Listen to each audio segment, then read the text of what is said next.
Well, thank you very much, and thank you to the CITRIS community for granting us a seed project grant. What I'd like to talk to you about is something that is very new for myself, but was really inspired by a new postdoc that I've hired, Bobby Mohanty. And what we're interested in is in trying to improve point-of-care diagnostic for disease surveillance in the developing world. I'd like to acknowledge my collaborators who've been very instrumental in helping us really understand what's involved in the developing world when you do disease surveillance. And that includes Professor Lee Riley, who is a professor in the School of Public Health at UC Berkeley. His collaborator is Dr. Rice from the Oswaldo Cruz Foundation in Salvador, Brazil, and Dr. Ko, also from the Oswaldo Cruz Foundation in Brazil. So our overarching goal for our SEED project is really to develop an inexpensive handheld point-of-care device that can diagnose and monitor disease with very high sensitivity in developing countries. And what I'm provided here on this slide is really a schematic, which I'll reach to also at the end of my talk. But really what we envision is really having this point-of-care device, which is handheld, totally battery operated, where anyone could use. And we'd have a disposable microfluid chip that you could insert into that handheld device, and that would be used by the individual to monitor a particular disease.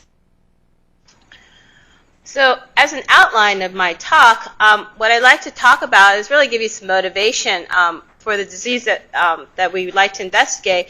And it's really a class of diseases called neglected infectious disease, or NID. And in particular, what we'll be looking at is something called leptospirosis, which is a bacterial infection, versus dengue fever, which is a viral infection.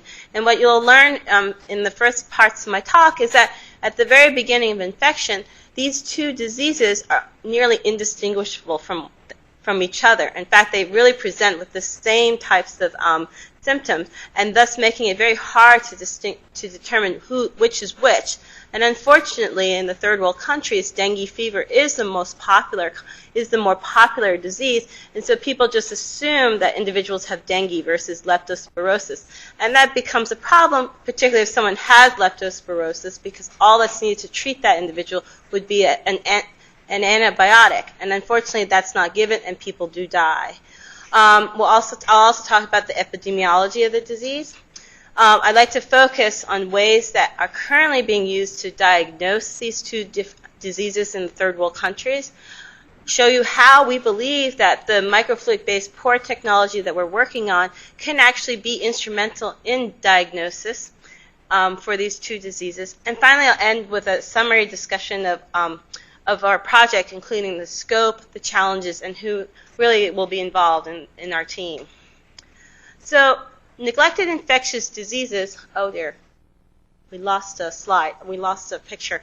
But neglected infectious diseases include everything from schistosomiasis to hookworm to a variety of other, one would say, uncommon diseases, but clearly affect a great number of people. And here, that number of people include 1 billion people who are infected annually by one or more of these neglected infectious diseases. They mostly occur in developing countries, and here they include rural areas, in particular urban slums. They pose absolutely no threat or little threat to the wealthy communities within the third world. And the really sad part, and why they're called neglected infectious diseases, is that there's simply not a lucrative market for the pharmaceutical or biotech industry, and thus they are neglected. And some of these diseases, such as schistosomiasis, are treatable if diagnosed early and properly. So hopefully we'll be able to give you the table on another version.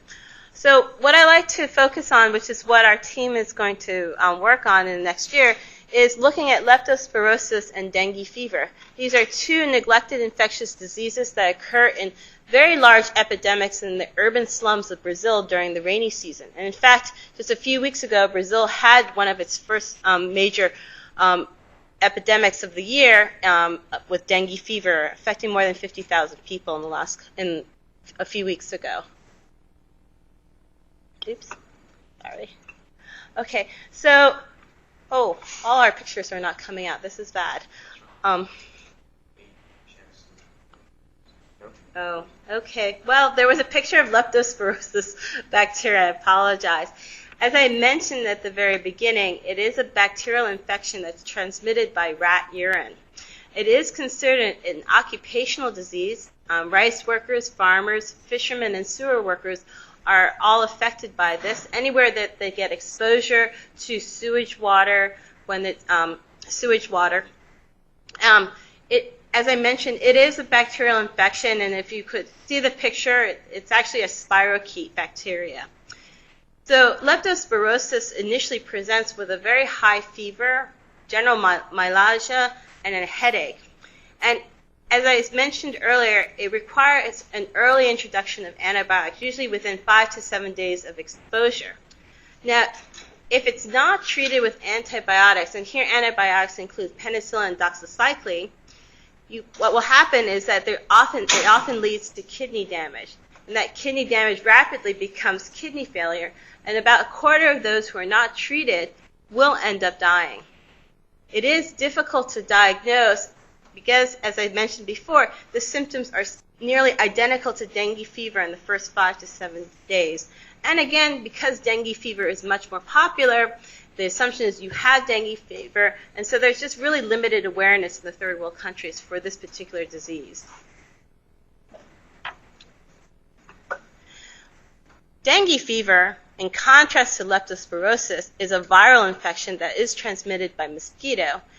It also initially presents with a high fever, myalgia, and headache. And the treatment, there really is no treatment. Usually, typically what's done, because it's a viral infection, it's a self-limited illness, and so there's no specific treatment. And the diagnosis is truly based upon clinical symptoms. So as I said, the initial reaction is always, you have dengue fever. There's nothing to be done, just go home, it'll get better. Now, in terms of infection worldwide for leptospirosis and dengue fever, the total number annually of those who have been affected by dengue fever is about 50 million people. For leptospirosis, that total number is unknown. Again, I want to emphasize, because people just assume you have dengue as opposed to leptospirosis. Once leptospirosis exhibits in its severe form where you start to have kidney failure, then that number ranges anywhere between 300 to 500,000 people are affected annually versus dengue, which is 400,000. And the severe form of dengue would be dengue hemorrhagic fever, where you start to develop these very terrible blood blisters. The mortality for each one is generally about 5 to 15 to 20% in terms of mortality between these two different diseases. Now, how does one actually diagnose leptospirosis if given the opportunity to actually do a diagnosis? Well, there are really two different general ways. One is through an antibody detection. What will happen is that your body will produce anti-leptospirosis immunoglobulin M antibodies in your blood. The other one that was recently discovered by Professor Riley's collaborators who are on the SEED project, Professor Rice and co., is that they've discovered a protein marker called ligand B that's expressed on the bacterial membrane during acute infections. And this is on the bacterial membrane of leptospirosis during acute infection. And what they've discovered very recently, and this is really in 2006-2007, is that you'll have a strong immunoglobulin M response to ligand B in 81% of the patients within 7 days of exposure to leptospirosis. And we'll come back to this ligand B as a means of detection within our system. Now, the traditional test for leptospirosis, if you're lucky enough to go to a clinic that has access to a laboratory and has enough money, one is the microscopic agglutination test, or known as MAT, or the traditional ELISA. Both of these, as I'll explain in the next few slides, are done in a laboratory in a clinical setting. Recently, there have been other companies or other technologies that have been developed to streamline diagnosis and really bring it down to point of care with individuals. There's the LeptoTech lateral flow, the multi-test dipsticks, and another thing called the LeptoTech dry dot. We'll be talking about the Lepto Dipstick because that is one of the point-of-care tests that we will compare our own technology to in our CITRIS project. So what is a microscopic agglutination test? Well, first of all, this test is the gold standard for leptospirosis diagnosis. So essentially what will be done is that the doctor will spin down the patient's blood to just obtain the serum from the patient, and that will be mixed and incubated with leptospirosis antigens and cultured in a laboratory. What will happen is if the person is positive for leptospirosis, that person's serum will agglutinate, or basically coagulate. Coagulate is not the right word. Agglutinate is the better word. And then that will be observed with dark field microscopy. What are the advantages? It's very sensitive and it allows for a detection of a variety of all the different forms of leptospirosis antibodies. It's quick in the sense that, for culturing, it takes about a day or less, and it requires only small sample volumes. The disadvantage is that it's restricted to laboratories capable of maintaining strains of leptospirosis for preparation of live antigens as reference points for the test itself.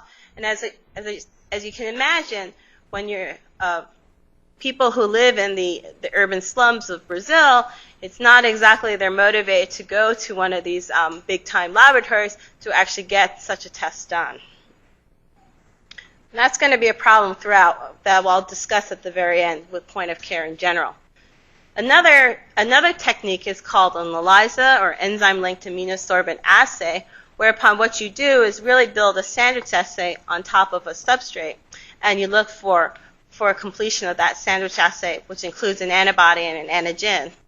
The advantage is that it detects with high sensitivity specific immunoglobulin M antibodies as a sign of current or recent leptospirosis exposure. The disadvantage is it's relatively complex and expensive, and again, it does require specialized laboratories.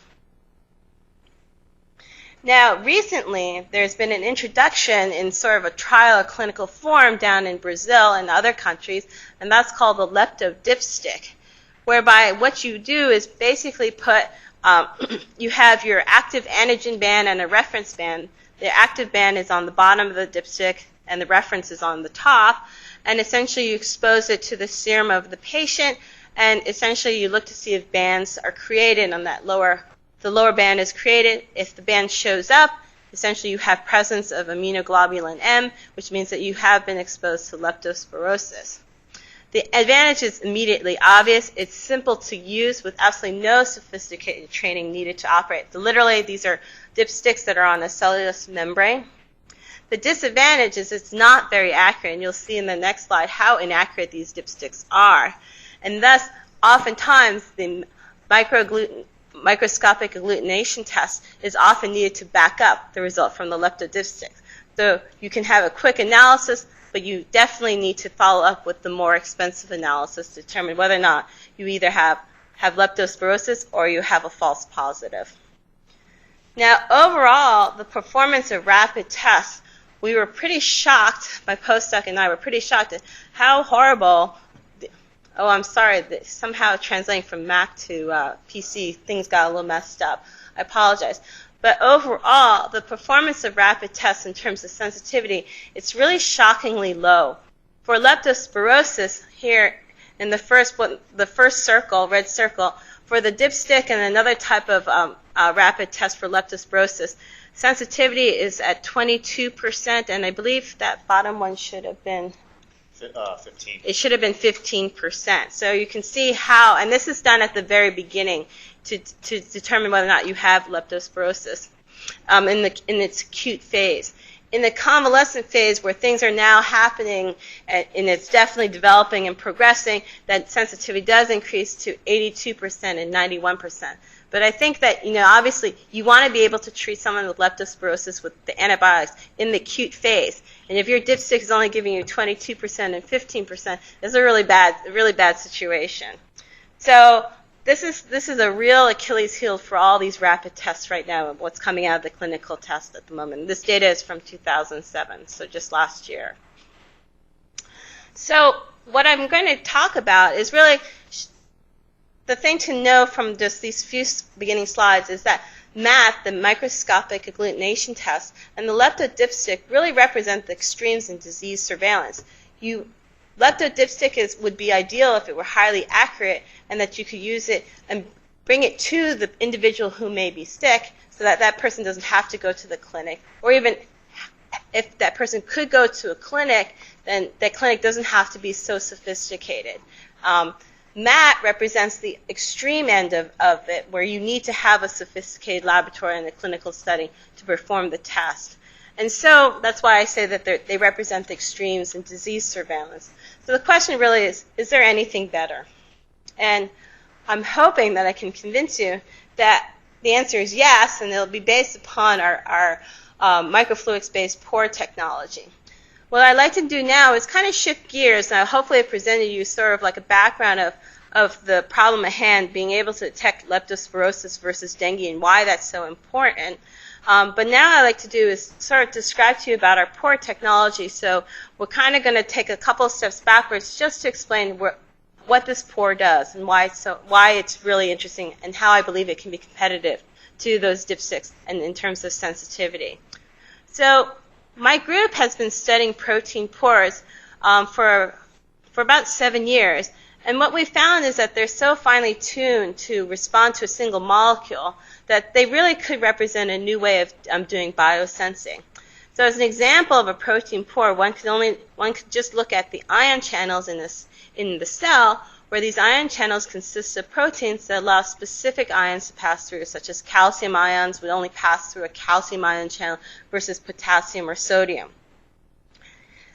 And the question that we asked in our lab 7 to 8 years ago, was whether or not we could harness the Pore's exquisite sensitivity to single molecules to actually engineer ultrasensitive biosensors.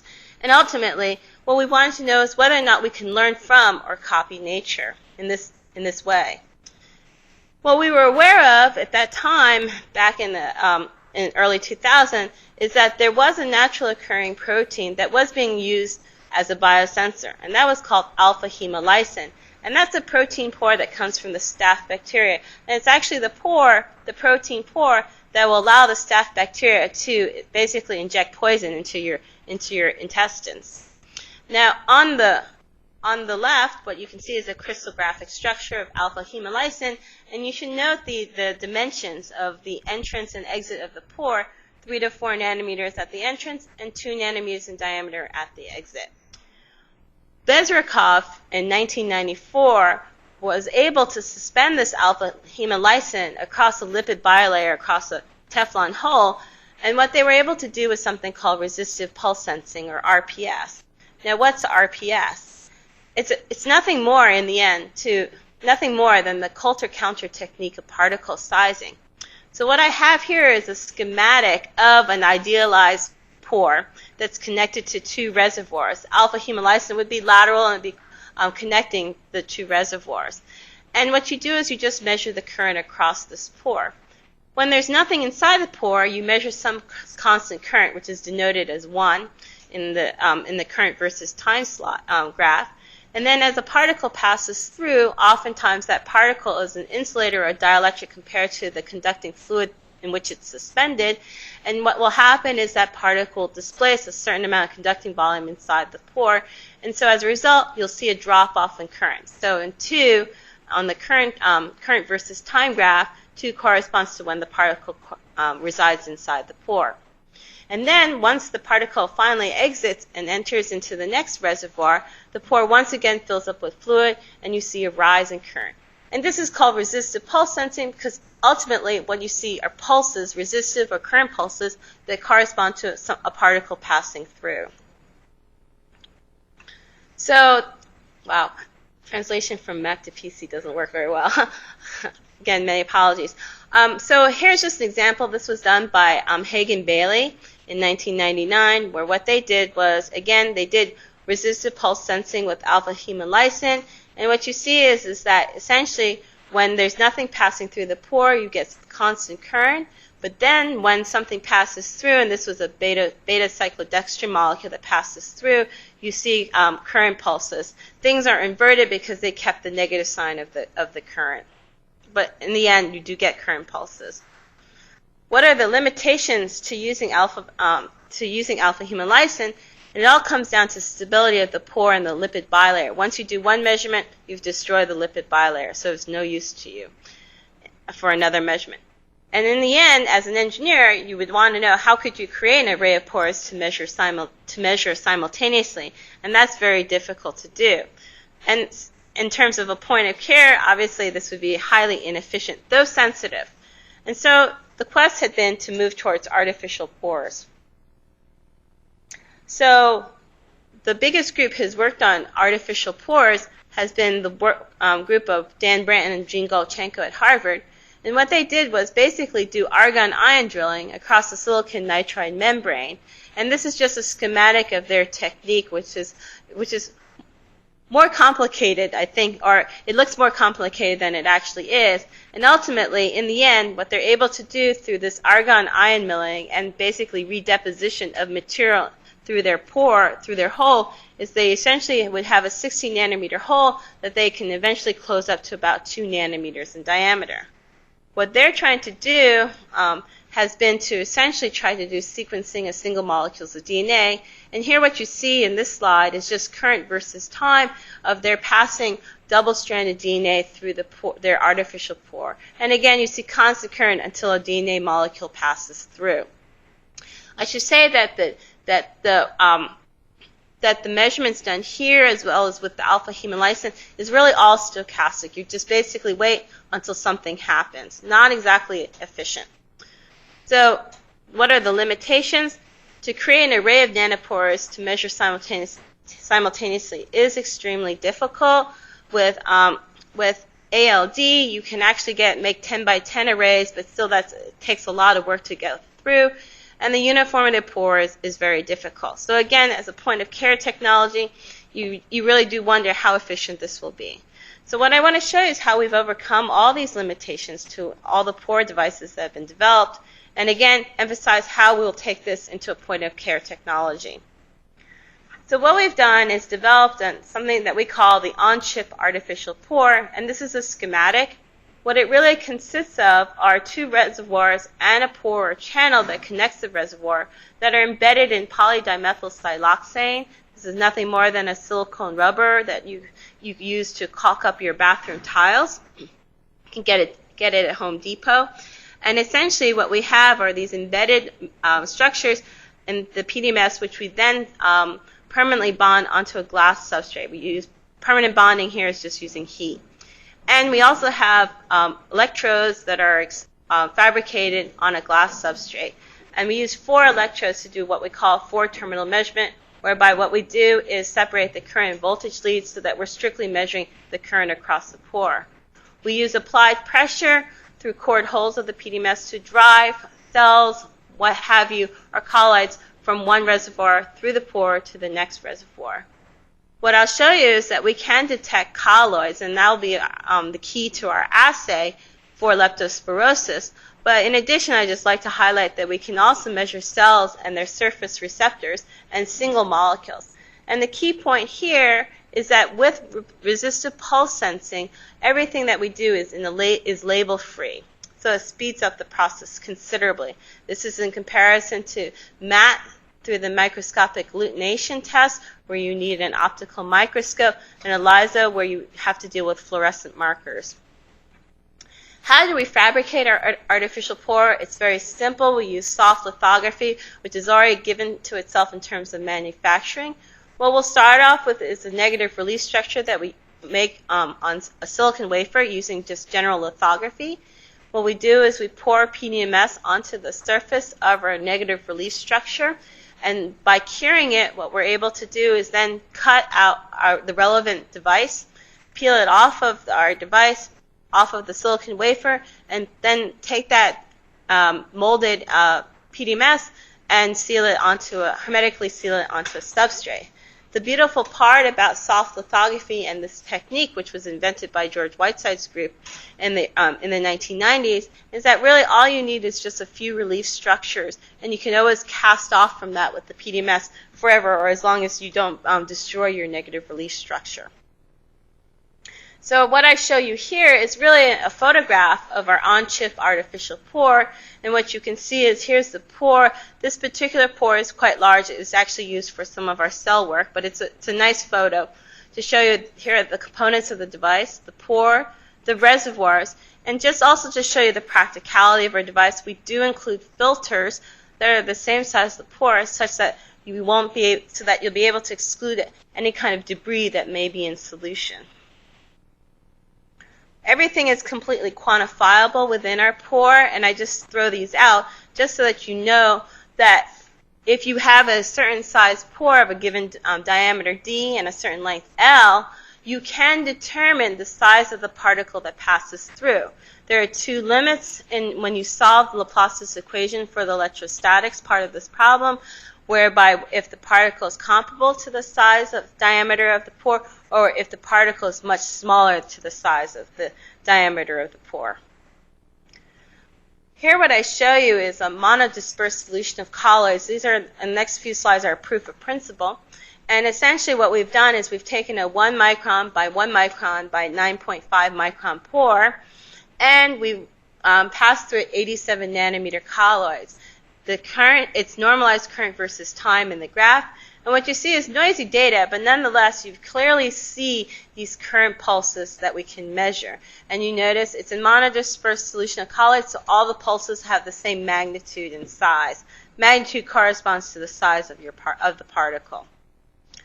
We can also look at polydispersed solution of colloids. So on the top graph, again, and this is normalized current versus time, what you see are four different size colloids passing through the device. The larger current pulses correspond to a larger colloid passing through. And the bottom is a histogram of pulse heights, and what you can of the four different colloids. And again, just to emphasize, the magnitude of the current pulse corresponds to the size of the particle, the size of the colloid. It's almost a volume to volume ratio of size of the volume of the particle with respect to the pore, but it's a little bit more complicated.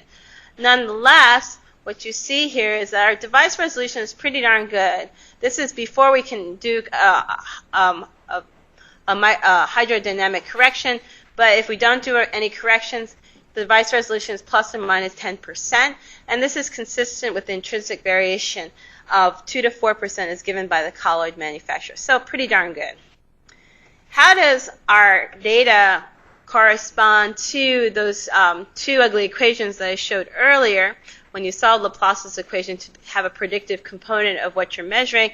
And you can see here in the limits of whether the colloid is much smaller than the pore or comparable to the size of the pore, we actually have very good agreement. In fact, excellent agreement. So the question really is really what could we do with a chip that can measure the size of a colloid very well? Obviously, there are other ways of measuring sizes of colloids, including inelastic light scattering. So what could we really do?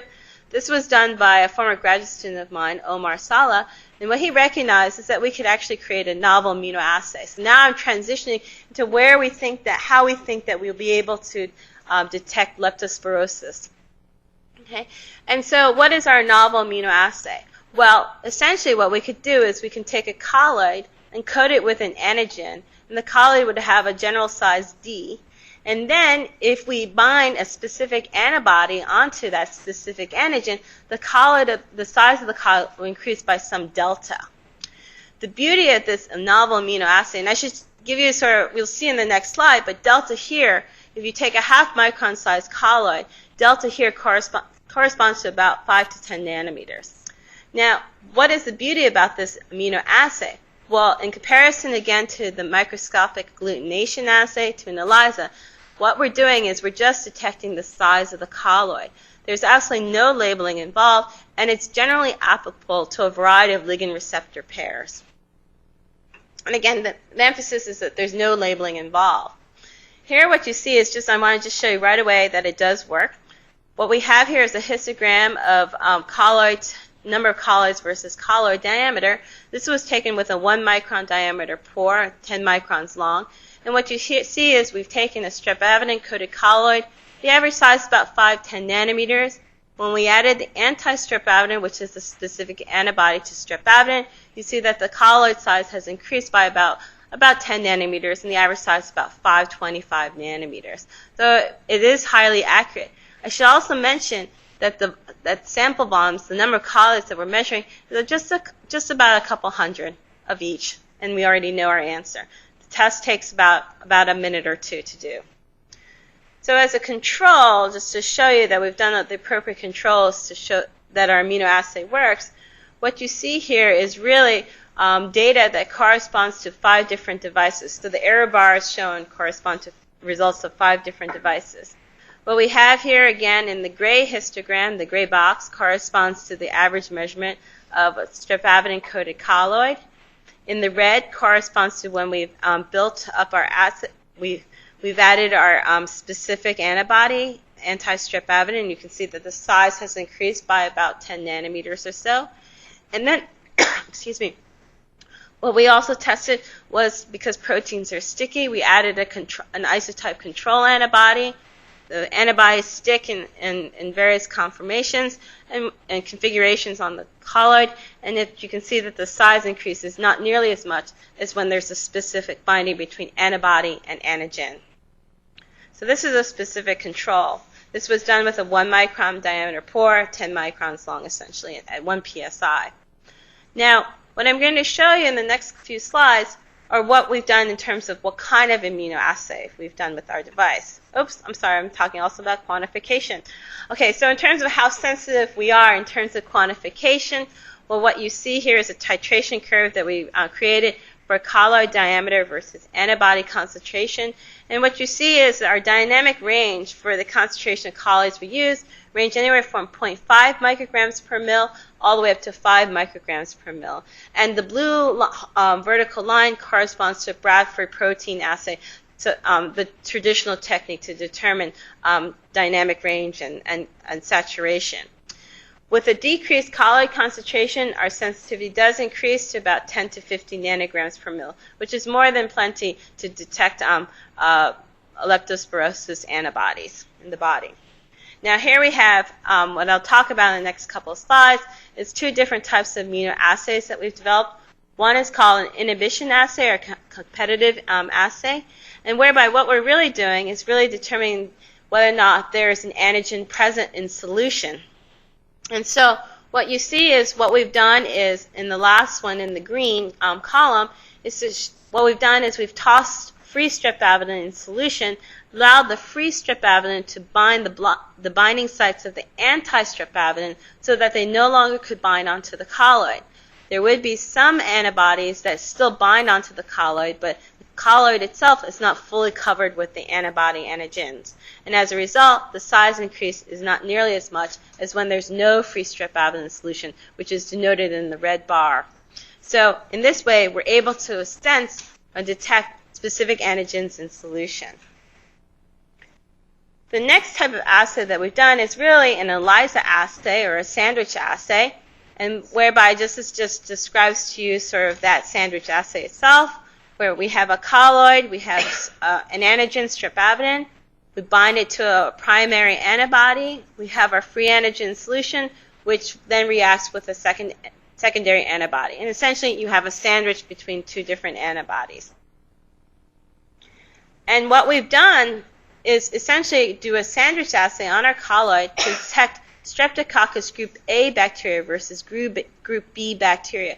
Group A bacteria is what gives you strep throat and what makes you go to the doctor's office, whereby that doctor will then take a cotton Q-tip and essentially make you gag so that he can take a sample from your throat. What you see here is the columns 1 through 3 correspond to the buildup of our sandwich assay. So in column 1, what we have is just our streptavidin-coated colloid. Column 2 corresponds to adding the primary antibody. And column 3 corresponds to adding the antigen and the secondary antibody, thereby completing the sandwich assay on the surface of the colloid. And you can see that the colloid size has increased substantially. But here, substantially is always funny to say that it's just 10 to 15 nanometers. In columns 4 through 7, what we've done is actually mix and match disrupted the sandwich assay, or we've added strep B antigen as opposed to strep A, and that actually corresponds to column 4. And what you see is in all in the 4 remaining columns are controls, that the size increase doesn't correspond nearly as much as when you have a completed sandwich assay for strep group A. Now, how does our assay correspond to what's done in the office, which is really called an agglutination assay? The doctor will take the cotton swab, things will be cultured, and then it'll be introduced to a bunch of colloids, and the colloids will then start clumped together. And if they clump, that means you have strep group A. Well, our assay is 10 times more sensitive and 4 times faster than that traditional agglutination assay. So it's a very promising technique. What is our current sensitivity? Well, the antibodies used in the experiments I've presented are all quite large. They're about 150 kilodaltons in size. However, with the current parameters that have been used in the device, that is 1 micron diameter, 10 microns long pore, the smallest detectable ligand is roughly we calculate about 10 kilodaltons, which is more than overkill for what we need for detecting leptospirosis. The dynamic range we now have is about 10 nanograms per mil all the way up to 5 micrograms per mil. So we have quite a large range in detection. What are ways to improve sensitivity? We're always trying to figure something out. One way is to increase the number of ligands per colloid, use a smaller colloid, use a more monodispersed population of colloids. We've often talked about using quantum dots, but for point of care, that's totally overkill. And then we can also increase the surface to volume ratio of colloids. That is, you either use smaller colloids or use a smaller size pore. And I've already shown you some of our proof of principle where we can even look at 87 nanometer colloids with a 1 micron size pore. So there are all ways of improving sensitivity at this point. Now, how does our artificial pore compare to traditional screening techniques? And here I mean compared to an ELISA, compared to various types of fluorescent tagging. Well, first of all, there's absolutely no sample preparation that's needed. We have our colloids and we just inject them into our device. Small volumes and samples are needed. Small volumes here is a microliter is more than plenty. The number of colloids we measure to determine whether the size has increased is just a couple hundred. So literally our measurements take just a couple of minutes. A couple of minutes being here, less than 5 minutes to be done. It is rapid and highly sensitive. And because we're using traditional lithography techniques, we can really do multiplexing and multidimensional screening. And we've already been able to fabricate and measure simultaneously 2 pores at the same time. To go from 1 pore to 2 pores simultaneously took a very long time. I've been humbled by that process. But now going from 2 to N should not be a major hurdle. It is compact. It is inexpensive. These chips themselves in my own lab costs about 50 cents, and that's at research level. And they are disposable, so you don't have to worry about contamination in healthcare when you use one of these chips. And it is user-friendly. We can train undergraduates. I think we can train the layman. All right, not to be insulting to undergrads here at Berkeley. As a result, it could be used in the home, in the clinic, or in the remote locations. That was always our belief when we started out with this project. One of the questions, though, to sort of wrap around now back to this whole idea of how can we measure leptospirosis, is really how does our on-chip pore compare to that microscopic agglutination test and the lepto dipstick?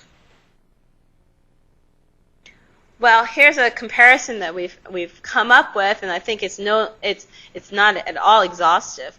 Compared to MAT, the microscopic agglutination test, we believe that we're potentially more sensitive and clearly we're faster. Okay. It can be used in this multiplex form to test for different antibodies on the same chip. And more importantly, we don't need any accessories. Everything can be done quite literally with a black box that's the size of your cell phone, or really the iPhone. The power components of our black box right now just consists of a 15-volt battery. So it can clearly be used in the field or in remote locations. MAT cannot be done, as I explained at the very beginning. You need to have a clinical laboratory. You need to have access to a microscope. Now, in comparison of our technique with the lepto dipstick, we are definitely much more accurate and sensitive. And as I mentioned earlier, the lepto dipstick requires MAT to confirm because there's so much false positives. And as you saw in that slide, when in the acute phase, the lepto dipstick was only accurate about 8% of the time or something of that nature. For us, we're as sensitive as MAT. And it's potentially comparable in costs ultimately. And what I'd like to do is really sort of talk to you about the scope of our CITRIS-Seed project. As I mentioned at the very beginning, our overarching goal is to develop a point-of-care device that can diagnose and monitor disease overall with high sensitivity in developing countries. What we'll be focusing on is a point-of-care device that can diagnose for leptospirosis. And of course, the question is really how, and I've been alluding it all this time with the data that I've shown you. And here is our proposed detection of leptospirosis with an artificial pore. As I mentioned, with our collaborators, Professors Coe and Rice in Brazil, what they have done is they've discovered this ligand B on the surface of leptospirosis in the acute phase of infection. And this ligand B, has a very high affinity to the immunoglobulin M antibody. So what we believe we can do is something that I've sort of just modified from one of our data, but essentially take a ligand B-coated colloid, introduce it to the patient's serum, and if immunoglobulin M antibody is present, what we'll see is the size of our colloid increases substantially.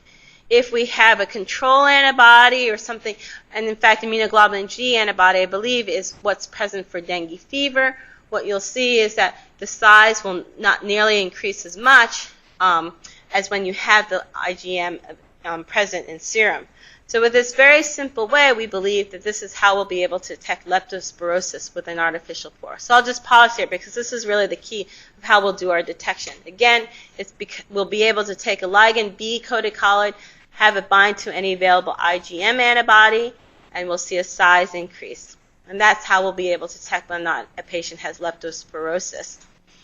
Okay. Again, it's label-free, and again, it can be done in a handheld device. So to further, how will we will implement this in the lab. We will first test this technique out in the laboratory here on campus at UC Berkeley with the help of Professor Riley's laboratory at the School of Public Health. But then ultimately, what we're going to do is compare our assay with MAT and the lepto dipstick. First, by using a large collection of well-characterized serum samples that our collaborators in Brazil have and that they will be sending to us.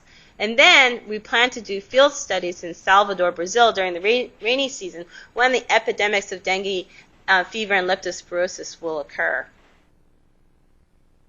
Ultimately, what we believe is we'll be able, after some packaging engineering, is we'll be able to create a compact portable device for diagnosis. It'll be low cost and low power. As I mentioned, these chips in my lab only cost about 50 cents to make, and low power here is a 15-volt battery is all that we need in terms of power.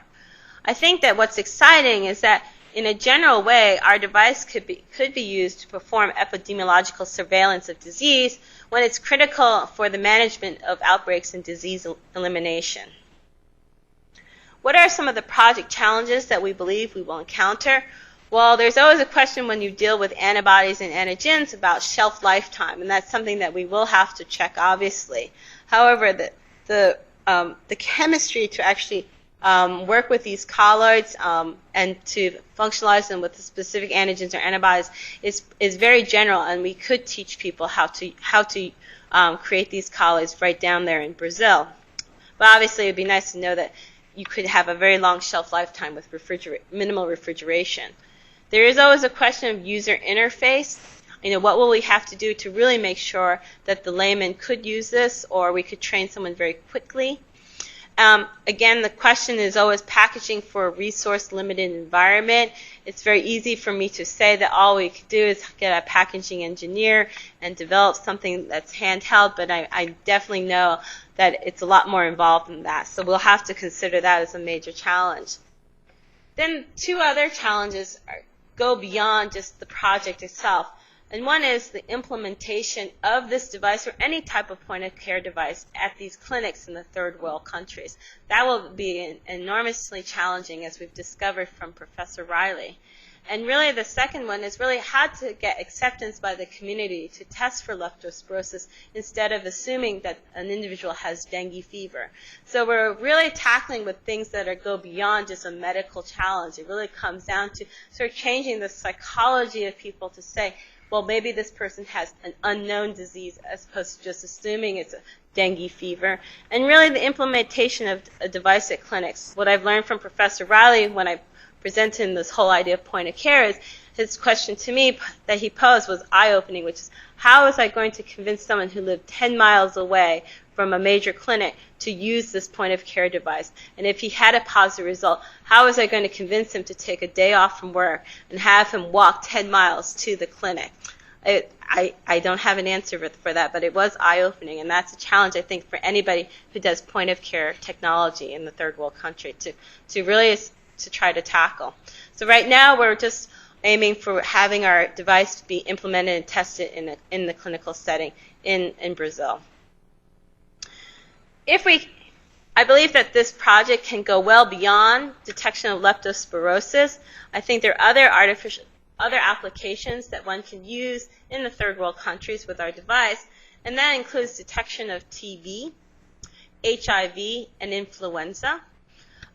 We can also pursue the path of determining drug resistance of pathogen disease. That's clearly a very big thing right now, is determining who's drug resistant to what form of TB or whatnot, and monitor and evaluate drug therapy.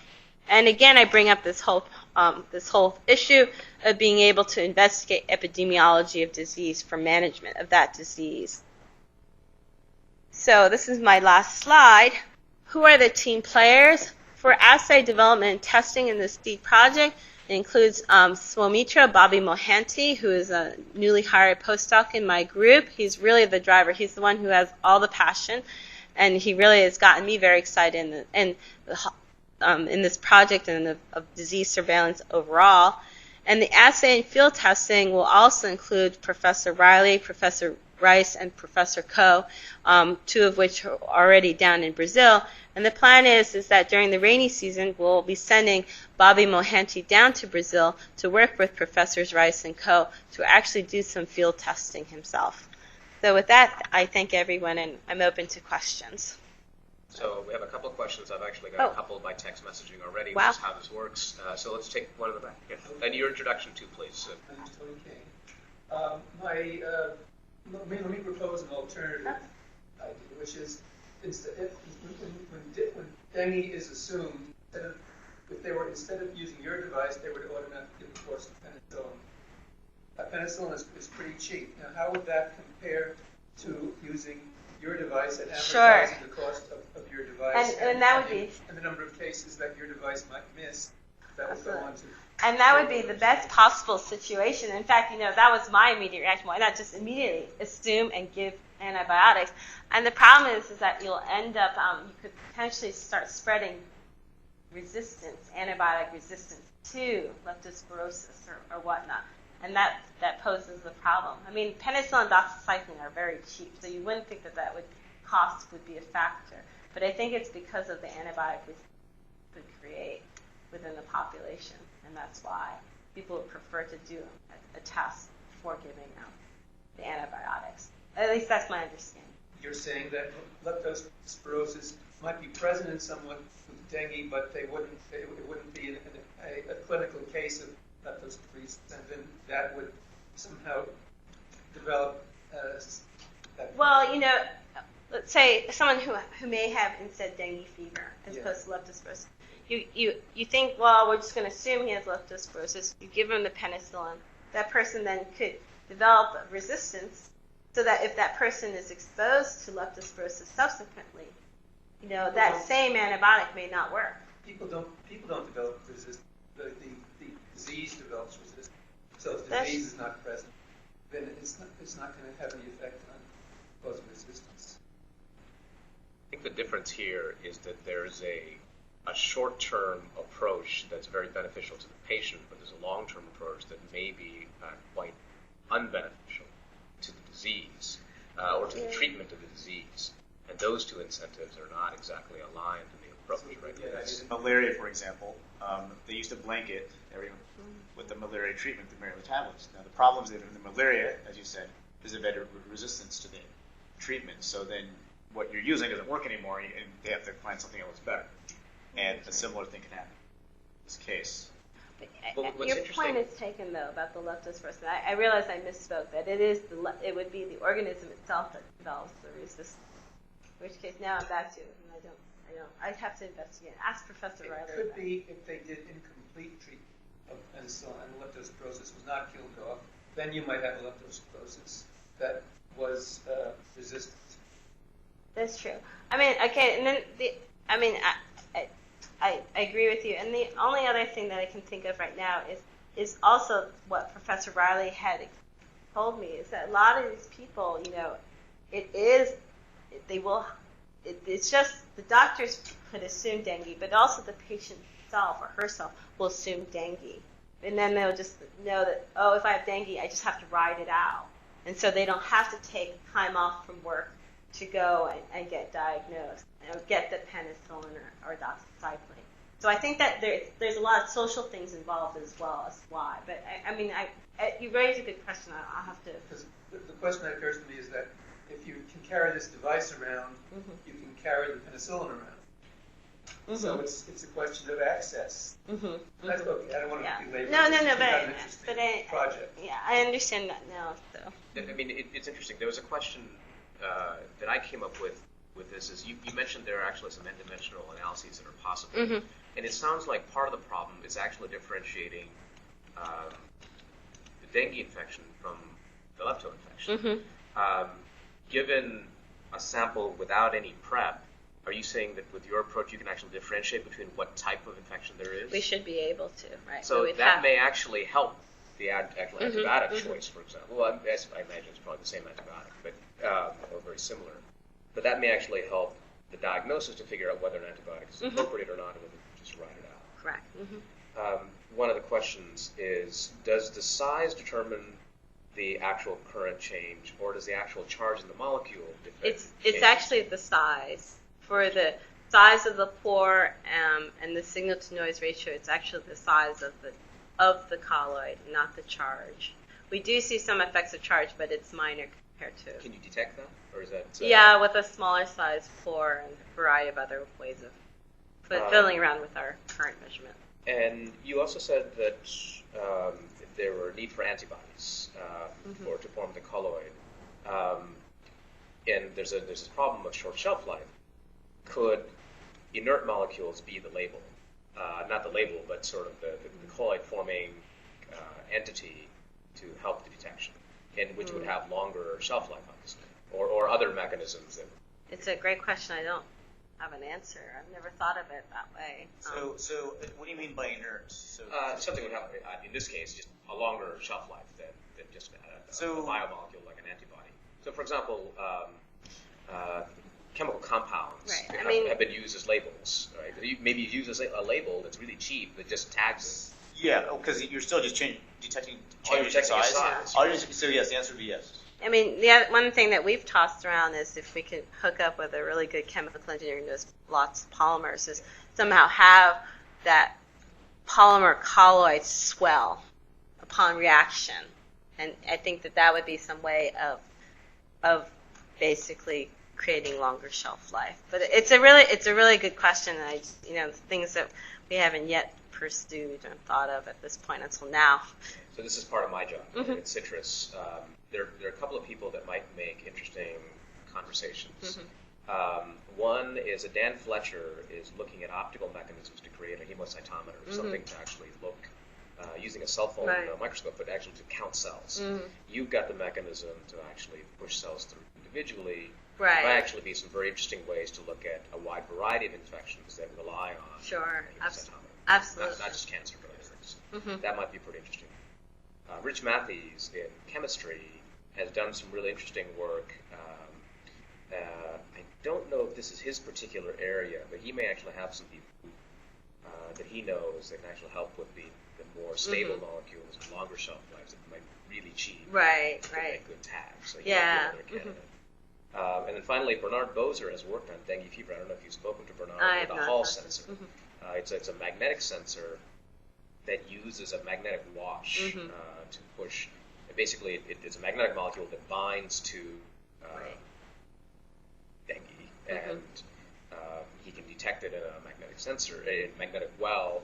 Then he can release and wash it again. It's a reusable thing. So that's the final thing. And one more I should mention.